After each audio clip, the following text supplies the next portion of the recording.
Perkenalkan, nama saya Handewi Lumen Gaul dengan NPM 2110044 dari Prodi Pendidikan Bahasa dan Sastra Indonesia. Video ini saya buat untuk memenuhi tugas mata kuliah Sejarah Sastra. Dalam video ini kita akan membahas Sejarah Sastra Angkatan 45. Latar belakang Angkatan 45. Angkatan 45 tidak dapat dilepaskan dari lingkungan kelahirannya, yakni masa pendudukan Jepang dan masa revolusi Indonesia. Perjuangan bangsa yang mencapai titik puncak pada proklamasi 17 Agustus 1945 beserta gejolak politik yang mengawali maupun mengikutinya memberi pengaruh sangat besar pada corak sastra. Generasi yang aktif pada masa revolusi 45 dipaksa oleh keadaan untuk merumuskan diri dan tampil menjawab tantangan-tantangan zaman yang mereka hadapi. Selain ikut berjuang secara fisik dalam perang kemerdekaan, mereka juga menyibukkan diri untuk merumuskan dan mencari orientasi pada berbagai kemungkinan bangunan kebudayaan bagi Indonesia ke depan. Adapun ciri-ciri karya sastra angkatan 45. Yang pertama, terbuka.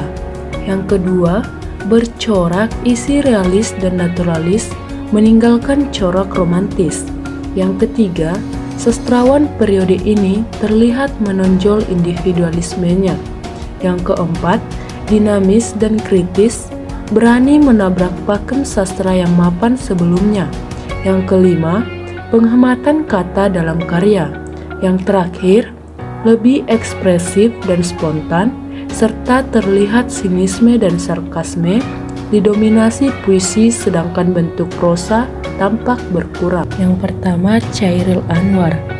Chairil Anwar terkenal sebagai penyair yang hidup dan matinya tidak dapat dilepaskan dari puisi Indonesia modern, sehingga ia menjadi pelopor angkatan 45 dalam sastra Indonesia. Dia lahir pada tanggal 22 Juli 1922 di Medan, Sumatera. Sastrawan Indonesia yang kedua adalah Idrus. Idrus adalah seorang sastrawan Indonesia yang termasuk kelompok sastrawan angkatan 45. Idrus lahir di Padang, Sumatera Barat pada 21 September 1921. Ia menikah dengan Ratna Suri pada tahun 1940. Yang ketiga adalah Asrul Sani. Asrul Sani adalah seorang penulis skenario, sastrawan, dan sutradara Indonesia. Asrul Sani merupakan anak bungsu dari 3 orang bersaudara. Ayahnya Sultan Marasani Syair Alamansyah yang di Pertuan Padang Nunang Rao Mapat, Tunggul Mapat Cacang merupakan kepala adat Minangkabau di daerahnya. Dan yang terakhir adalah Rifai Apin. Rifai Apin terkenal sebagai penyair angkatan 45 yang lahir di Padang Panjang 30 Agustus 1927 dan meninggal di Jakarta April 1995 dalam keadaan masih membujang. Orang tuanya bernama Muhammad Apin dan Siti Kaimela.